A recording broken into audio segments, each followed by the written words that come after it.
Paul says, let's stay here. Well, it was not a harbor that was suitable for wintering.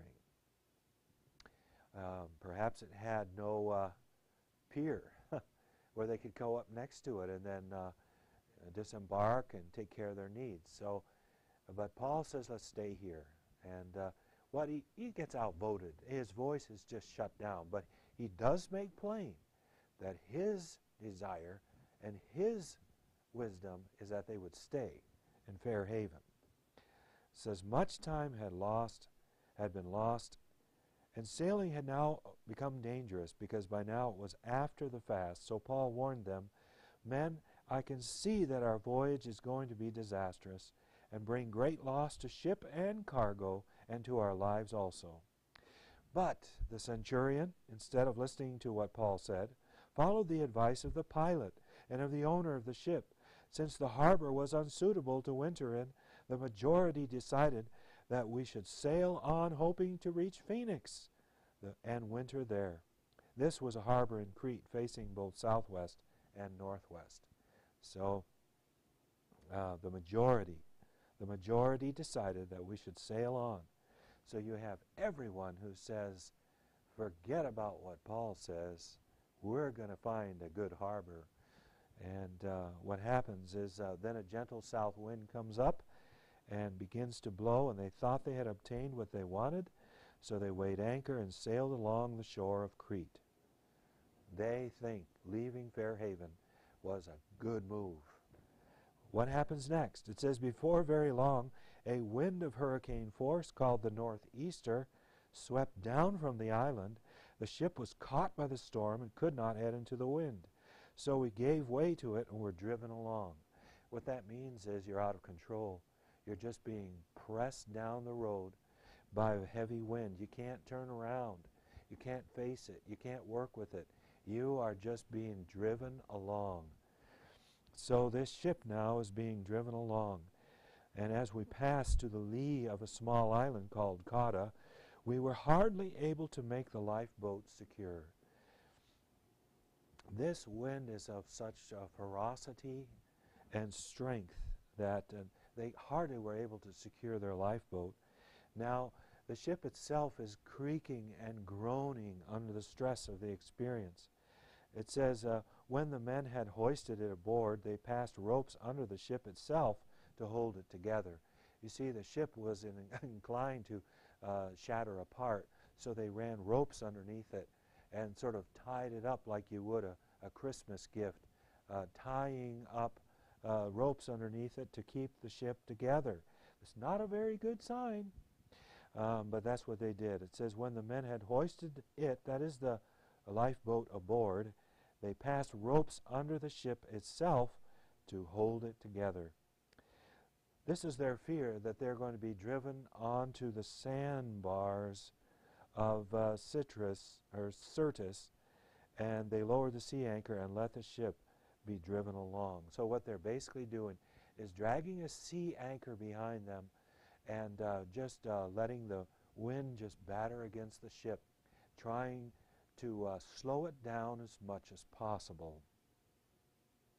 Fearing that they would run aground on the sandbars of Syrtis, they lowered the sea anchor and let the ship be driven along. We took such a violent battering from the storm that the next day they began to throw the cargo overboard. You don't part with your cargo unless you're extremely desperate. But they do so. That's on the third day. It says, or rather, that's not even the third, that was the second day. It says, we took such a violent battering from the storm that the next day they began to throw the cargo overboard. On the third day they threw the ship's tackle overboard with their own hands. When you're desperate, you will even throw overboard, shall we say, your engine. If it were a motorized ship, they threw their engine overboard. It says, when neither sun nor stars appeared for many days, and the storm continued raging, we finally gave up all hope of being saved. Well, we have in this country the ship of state, and we are all passengers on the ship of state.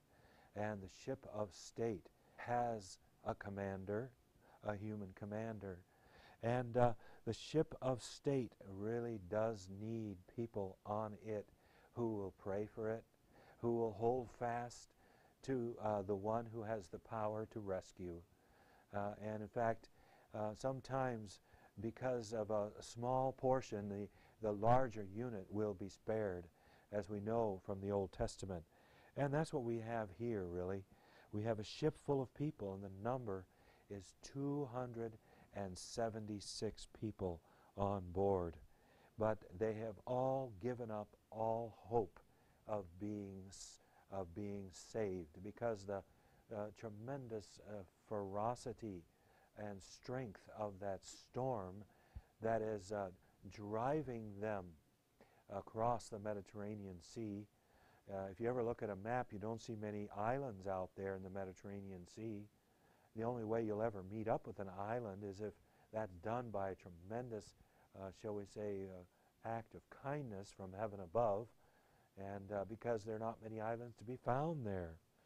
And so it says, when neither sun nor stars appeared for many days, and the storm continued raging, we finally gave up all hope of being saved. After the men had gone a long time without food, Paul stood up before them and said, "Men, you should have taken my advice not to sail from Crete. Then you would have spared yourselves this damage and loss. But now I urge you to keep up your courage, because not one of you will be lost, only the ship will be destroyed." You know, we've had voices that have said to us, "We have nothing to fear but fear itself." And that was Franklin Delano Roosevelt talking to the American people. And the Apostle Paul says to those on this ship, don't be filled with dread. Don't allow your hope to be extinguished. He says, "Men, you should have taken my advice not to sail from Crete. Then you would have spared yourselves this damage and loss. But now I urge you to keep up your courage, because not one of you will be lost, only the ship will be destroyed." Now that is a riddle. How do you have 276 passengers, crew members, spared, but the ship destroyed? How can that be? We find out by the end of the story how that can be. Paul says, the reason I want you to not cave into fear is because last night an angel of God, whose I am, he says, I belong to God. Do we ever say that? I'm God's property.